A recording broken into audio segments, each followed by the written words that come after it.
Good afternoon, friends. This is Vibhor here. So let's start our today's session. So today we are going to discuss another topic of geography optional paper 2.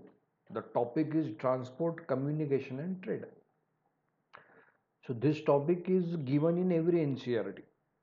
11th standard, 12th standard, 9th standard. This is the last chapter of your geography NCERT transport, communication and trade.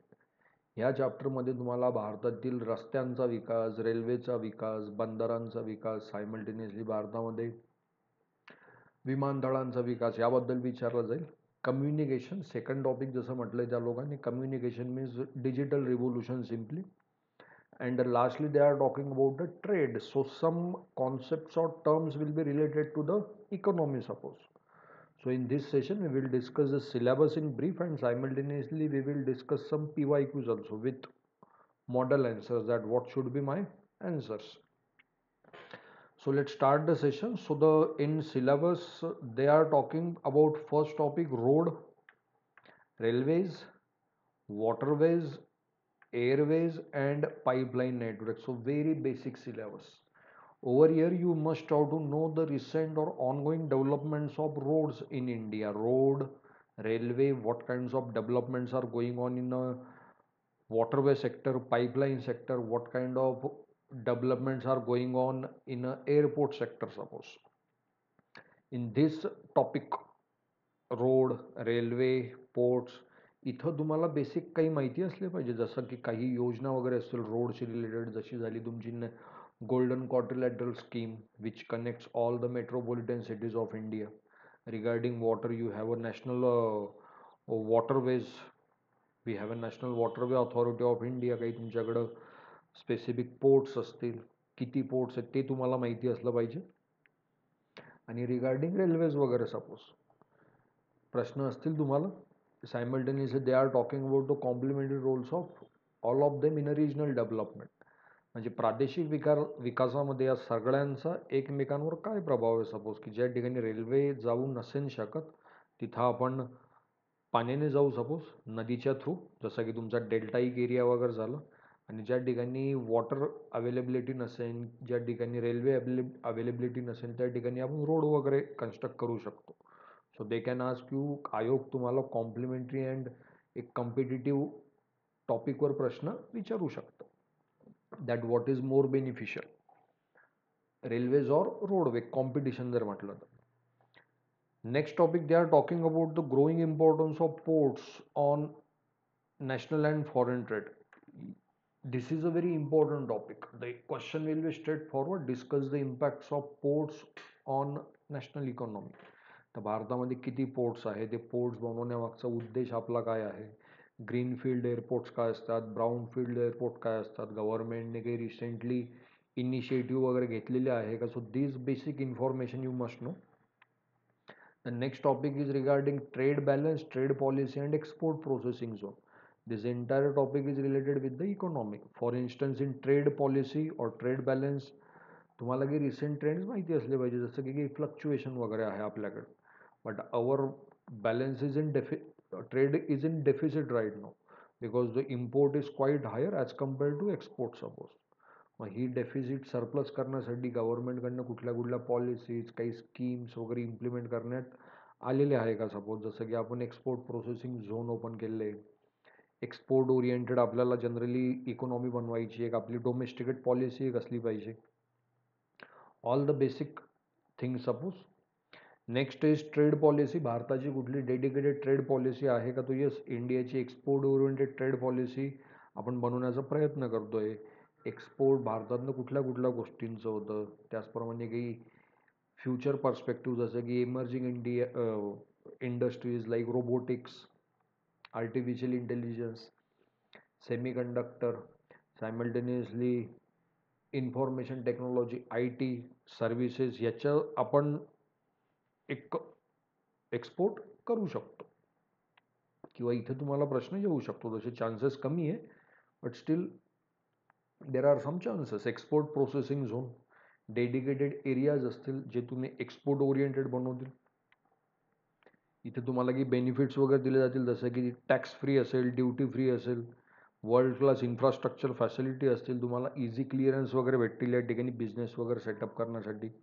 Ease of doing बिझनेसची एक index असते, तेही एक लक्षात ठेवा. या 3 टॉपिकवर प्रश्न कमी असतील, पण येण्याचे चान्सेस आहे सपोज त्या ठिकाणी, लक्षात ठेवा. Next, they are talking about the developments in communication and information technology. Very important and their impacts on economy and society. तर भारतामध्ये रिसेंटली डिजिटल रिव्होल्युशन चालू आहे. 10 वर्षापासून आपण ट्राय करत होतो, जसं की जगामध्ये सर्वाधिक ऑनलाईन पेमेंट्स म्हणा, QR कोड म्हणा, किंवा जे तुमचे UPI ॲप्स वगैरे ते भारतामध्ये यूज होतात. थाउजंड्स ऑफ बिलियन डॉलर्सचे ट्रान्झॅक्शन आपल्याकडे होतात. सो डिजिटल रिव्होल्युशनवर तुम्हाला ऑलरेडी प्रश्न विचारला गेला आहे 2014मध्ये 15मध्ये. येणाऱ्या काळामध्ये देखील तुम्हाला ॲप बेस्ड इकॉनॉमी म्हणा किंवा डिजिटल रिव्होल्युशन म्हणा, हिच्यावर पुन्हा प्रश्न येण्याचे चान्सेस आहे. जे टेलिकॉम रिव्होल्युशन भारतामध्ये झाली मागच्या काही 10 दशकांमध्ये, इंटरनेट रिव्होल्युशन एक झालेली, आणि सायमल्टेनियसली मी म्हटलं डिजिटल रिव्होल्युशन, ही भारतामध्ये मोठ्या प्रमाणावर दिसून येते. And last topic they have given regarding the Indian space programme. Very easy topic. भारताचा अंतरिक्ष प्रवास ज्याला म्हणतो आपण, किंवा जो प्रोग्राम आहे, यामध्ये तुम्हाला इस्रो वगैरे बाबत इन्फॉर्मेशन ठेवावी लागेल बेसिक. जसं की इस्रोची स्थापना कधी झाली 1969मध्ये, त्यानंतर इस्रोचे काही मिशन्स वगैरे आहे का, तर जसं काही सॅटेलाईट मिशन्स आहे इस्रोचे. इनसॅट एक आपली सिरीज आहे सॅटेलाइट्सची. Simultaneously we have successfully conducted the lunar missions also, Chandrayaan mission in 2008, 2019. Simultaneously, very recently, we did a Mars orbiter mission in 2013. तर ह्या काही अचिव्हमेंट्स वगैरे लक्षात ठेवा, हिच्यावर तुम्हाला प्रश्न येऊ शकतात according to syllabus suppose, because syllabus is quite easy and most of the points are given in NCERT. Remember this. So काही वेगळं तुम्हाला काही प्रिपरेशन वगैरे करण्याची गरज नाही आहे. फक्त तुम्हाला करंट अफेअर्सवर लक्ष ठेवावं लागेल, because almost all topics are related with the current affairs. Remember this. So let's discuss some questions. What is golden quadrilateral? Second question is regarding the importance of ports in foreign trade. Third question is regarding the river water transport. So let's discuss them briefly.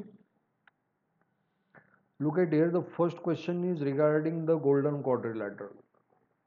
What is golden quadrilateral? सुवर्ण चतुर्कोन म्हणजे काय? And discuss the progress made in its execution and impact on economy. Direct प्रश्न आहे, सुवर्ण चतुर्कोन म्हणजे काय आणि त्याचा भारताच्या इकॉनॉमीवर किंवा अर्थव्यवस्थेवर काय परिणाम झाला आणि त्याचं एक्झिक्युशन कसं करण्यात आलं.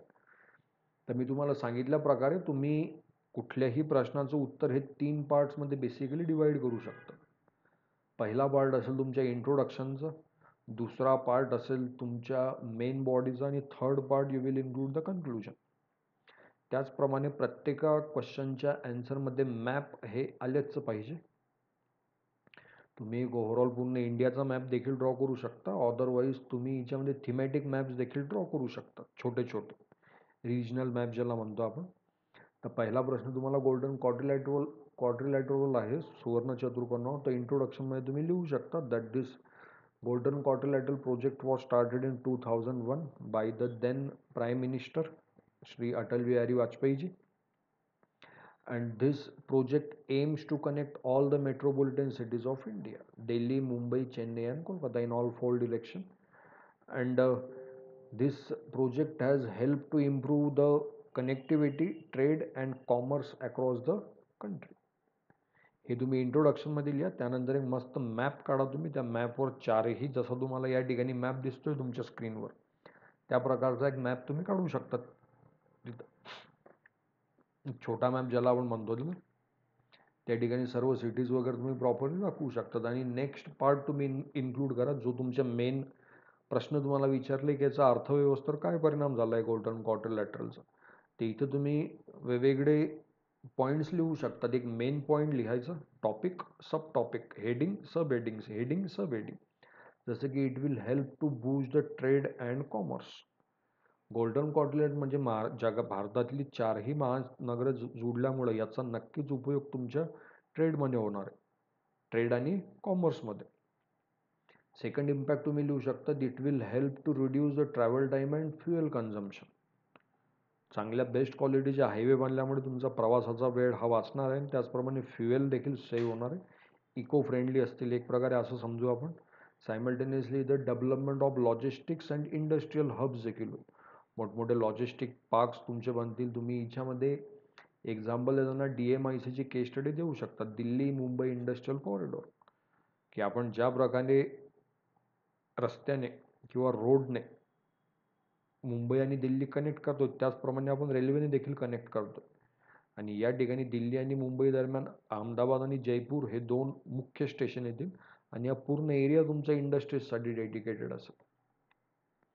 जिओग्राफी ऑप्शनलमध्ये एक रिबॉर्न डेव्हलपमेंटची कॉन्सेप्ट आहे, कॉनॉर्बेशन, कंटिन्युअस अर्बनायझेशन.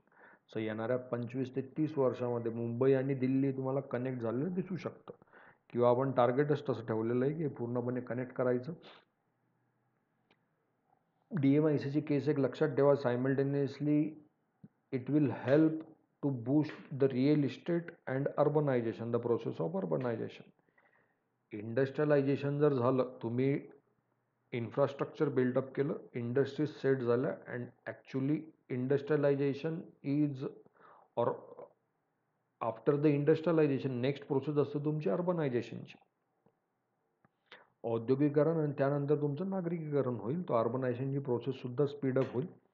आणि याच्यानंतर तुम्ही याच्यामध्ये लिहू शकतात की याच्यामध्ये काही चॅलेंजेस किंवा अडचणीसुद्धा येतात, जसे की लँड ॲक्विजिशनचा एक मेन प्रॉब्लेम आहे, एन्व्हायरमेंटल कन्सर्न्स अनेक ठिकाणी, डिफॉरेस्टेशन म्हणा किंवा तुमचे काही लँड डिग्रेडेशन म्हणा, सायमल्टेनियसली डिस्प्लेसमेंट ऑफ पीपल, याच्यामध्ये ट्रायबल जनरली इन्व्हॉल्व झालेले आहे, डिस्प्लेसमेंट ऑफ ट्रायबल्स वगैरे.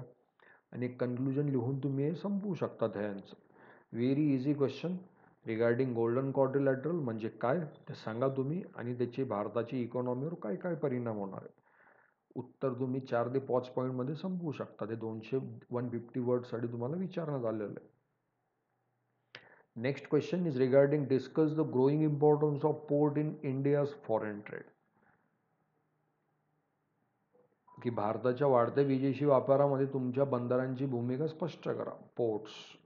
सो इंट्रोडक्शनमध्ये तुम्ही लिहू शकतात, ports play a vital role in India's foreign trade, handling around 95% of the country's trade by volume and 70% by value. India have more than 10 international ports on the west and east coast of India. But naturally the west coast is more productive or port friendly as compared to eastern coast suppose. पॉईंटमध्ये तुम्हाला इथं प्रश्नामध्ये विचारले की the importance of ports in India's economy, तर याच्यामध्ये first point तुम्ही लिहू शकतात की याच्यामध्ये व्यापार वाढीमध्ये मदत होईल, ट्रेड फॅसिलिटेशन, व्यापार वाढीमध्ये मदत होईल. दुसरा पॉईंट तुम्ही लिहू शकतात की व्यापाराच्या वाढीमुळे या ठिकाणी आपली आर्थिक वृद्धी देखील होऊ शकते, इकॉनॉमिक ग्रोथ एक होईल आपली. सायमल्टेनियसली इन्फ्रास्ट्रक्चर डेव्हलपमेंट होईल. एक पोर्ट जरी तुम्ही बांधलं, एक पोर्ट जवळजवळ 10,000 लोकांना एम्प्लॉयमेंट देऊ शकतो आणि तो पूर्ण प्रदेशच पूर्णपणे डेव्हलप होईल, ज्याला आपण रिजनल डेव्हलपमेंट म्हणू शकतो. तुम्ही इथं केस स्टडी तुम्ही वाढवण बंदराची देऊ शकता, की पालघर जिल्ह्यामध्ये जवळजवळ 50,000 कोटी रुपये खर्चून एक वाढवण बंदराचा प्रोजेक्ट आपण आणला आहे. ते भारतातलं सगळ्यात मोठं बंदर असणार आहे आणि ते बंदर आपण नाशिक शहरासोबत आता कनेक्ट करायचं सुरू आहे through the Vadhavan Igatpuri highway. म्हणजे नाशिक शहराचं आणि पोर्टचं डिस्टन्स आहे फक्त 120 ते 130 किलोमीटरवर येऊन जाईल. यामुळे एक प्रकारे संपूर्ण रिजनचीच डेव्हलपमेंट होईल आणि एक पोर्ट जवळजवळ 100 किलोमीटर परिघाच्या क्षेत्राचा विकास करू शकतो, हे तुम्ही त्या ठिकाणी स्पष्टपणे सांगा. वाढवण पोर्ट इम्पॉर्टंट आहे, मस्त केस स्टडी. येणाऱ्या काळामध्ये वाढवण बंदराशी रिलेटेड डायरेक्ट प्रश्न देखील तुम्हाला येऊ शकतो परीक्षेमध्ये, लक्षात ठेवा. Simultaneously we can earn the more foreign exchange, परकीय गंगाजळीमध्ये आपल्या भर पडू शकते ट्रेड वाढल्यामुळे. गव्हर्नमेंटचे कुठले कुठले इनिशिएटिव्ह आहेत ते सांगा. मग एक आपला सागरमाला प्रोजेक्ट आहे, ज्यामध्ये आपण सर्व मेजर प्रोप कनेक्ट करायचा प्रयत्न करतोय. एक मॅरीटाईम व्हिजन 2030 की 2030पर्यंत भारतामध्ये बंदरांशी रिलेटेड सर्व पायाभूत सुविधांचा विकास हा झालाच पाहिजे. त्याचप्रमाणे गव्हर्नमेंटने आता पोर्ट्स डेव्हलपमेंटमध्ये 100% FDI अलाव केलेला आहे. म्हणजे Ambani, Adani, Larsen and turbo सारखे मोठमोठे प्लेयर आता जम्प करू शकतात. आणि अदानी ऑलरेडी पोर्ट्स घेतलेले पण आहे, तुम्ही अदानी पोर्ट्सचे एक्झाम्पल लिहू शकतात. PPPमध्ये किंवा 100% प्रायव्हेटमध्ये. आणि याच्यामध्ये तुम्ही कन्क्लुजन वगैरे लिहा. मग एक प्रकारे जर पोर्ट्स तुम्ही कन्स्ट्रक्ट केले तर नक्कीच याचा भारताच्या किंवा देशाच्या विकासामध्ये याचं योगदान भेटू शकतं. डायरेक्ट प्रश्न आहे तुम्हाला, मॅप एक काढावा लागेल तुम्हाला. इथं भारताचा मॅप काढा, एक थीमॅटिक मॅप काढा. त्या ठिकाणी तुम्ही जे जे इम्पॉर्टंट पोर्ट्स आहेत, जसं मुंबई पोर्ट झालं, मार्गोवा पोर्ट झालं आपलं, त्याच्यानंतर तुमचं कोची पोर्ट झालं, कोइंबतूर पोर्ट्स आहे, कलकत्ता पोर्ट्स आहे, याबाबत तुम्ही त्या ठिकाणी मॅपिंग वगैरे करा व्यवस्थित. So you can get a good mark. Suppose प्रश्न इझी असतील तुम्हाला, बेसिक इन्फॉर्मेशन हवी फक्त तुमच्याकडं. And the next question is regarding discuss the problems and prospects of National Waterway number 1. Now this question is again regarding the transport, water transportation. So again we will divide the answer in introduction, main body and conclusion.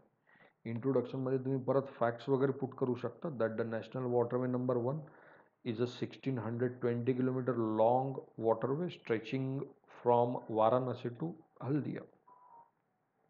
It connects 2 points, Varanasi in Uttar Pradesh and Haldia in West Bengal. And simultaneously this is again the case study oriented question. म्हणजे हा भारतामध्ये जवळजवळ आता 2016 नंतर 111 waterways आपण consider केलेले, त्यापैकी 5 ते 10 आपल्याकडे ॲक्टिव्ह आहे. पण त्यातला सगळ्यात पहिला जो आहे, जो 2015मध्ये याची ओपनिंग करण्यात आली होती प्राईम मिनिस्टर मोदीं थ्रू. इंट्रोडक्शनमध्ये पुट करा 1620 किलोमीटर गंगा रिव्हरमध्ये आहे. It connects Varanasi and Haldia and it will help to promote the regional economy. त्यानंतर जो प्रश्न तुम्हाला विचारण्यात आली की याच्यामध्ये काय काय समस्या आहे, तर प्रॉब्लेम्स याच्यामध्ये मेन येते सिल्टेशनची आणि ड्रेजिंगची. सिल्टेशन म्हणजे गाळ इथं खूप साचतो गंगेमध्ये आणि तिच्या अनेक उपनद्यांमध्ये. दरवर्षी मोठ्या प्रमाणात गाळ येतो. तो हा गाळ येऊन त्या रिव्हर बेडवर साचतो, ज्यामुळे तिथं शिप एंटर करू शकत नाही किंवा एंटर केलं तर ते फसण्याचे चान्सेस असतात. त्यामुळे तुम्हाला कन्सिस्टंटली ड्रेजिंग करावी लागते. ड्रेजिंगचा अर्थ म्हणजे ती माती तू बाहेर काढत राहा. हे थोडं कॉस्ट इफेक्टिव्ह काम असतं आणि सीझनल असेल जनरली. मग जसं की आता पावसाळ्यामध्ये तिथं पूर आला तर पुरामध्ये मग गाळ जास्त असेल, ड्रेजिंग जनरली होणार नाही. मग अशा ठिकाणी तुमचा थोडा ट्रॅफिकमध्ये काही व्यत्यय वगैरे येऊ शकतो. Simultaneously after siltation and dredging, the another problem is regarding the infrastructure development. Major ports तर आहेत सपोज रिव्हराईन पोर्ट्स, पण तुम्हाला छोटे एरियाज देखील कनेक्ट करावं लागतं. जसं मथुरा झालं, काशी झालं तुमचं, त्याच्यानंतर तुमचा बाकी अनेक तुमचे छोटे पोर्ट्स आहेत. तर त्या ठिकाणी इन्फ्रास्ट्रक्चर डेव्हलपमेंट तुम्हाला करावं लागेल. तिथे एक प्रॉब्लेम येतोय. अनेक ठिकाणी एन्व्हायरमेंटल कन्सर्न्स आहे रिगार्डिंग डिफॉरेस्टेशन वगैरे, आणि लँड ॲक्विजिशनचा एक प्रॉब्लेम येतो या ठिकाणी. So these are the major problems regarding the national waterway number 1. तर मग हे सोडवण्यासाठी सरकारने कुठल्या प्रकारची पावलं उचलली, मग तुम्ही त्या ठिकाणी उत्तराच्या नेक्स्ट याच्यामध्ये लिहू शकतात गव्हर्नमेंट इनिशिएटिव्ह. जसं की मग अशा प्रकारचे मोठमोठे वॉटरवे डेव्हलप करण्यासाठी भारत सरकारने तुमची जलमार्ग विकास प्राधिकरण, national waterway development authority of India एक आपण एस्टॅब्लिश केली आहे. जसं हायवे कन्स्ट्रक्शन, रोड हायवे कन्स्ट्रक्शनसाठी तुमची national highway authority of India आहे, तसे वॉटरवेजचं संचालन करण्यासाठी, त्याला मॉनिटर किंवा डेव्हलपमेंटसाठी तुमच्याकडे national waterway authority of India आहे. ती एक आपण इस्टॅब्लिश केली आहे. सायमल्टेनियसली आपण मोठ्या प्रमाणावर इन्फ्रास्ट्रक्चर डेव्हलपमेंटवर देखील फोकस करतो. जसे की छोटे रिव्हराईन फ्लोट्स वगैरे बनवणे झाले. आपण सर्व रिलिजियस ज्या प्लेसेस असतील along the coast of Ganga, त्याला एक कनेक्ट करायचा प्रयत्न करतोय. ते एक त्या ठिकाणी सांगा.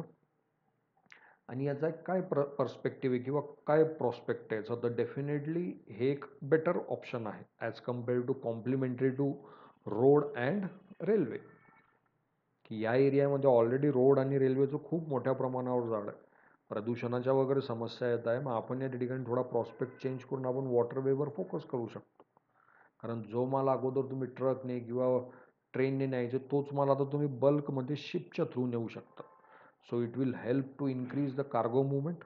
कॉम्प्लिमेंटरी की तिथेही चालू द्या आणि इथेही चालू द्या, रेल्वेमध्ये, रोडमध्ये आणि वॉटरवेमध्ये. तो कॉम्प्लिमेंटरी असेल एकमेकाला, ते कॉम्पिटिशन पण असेल.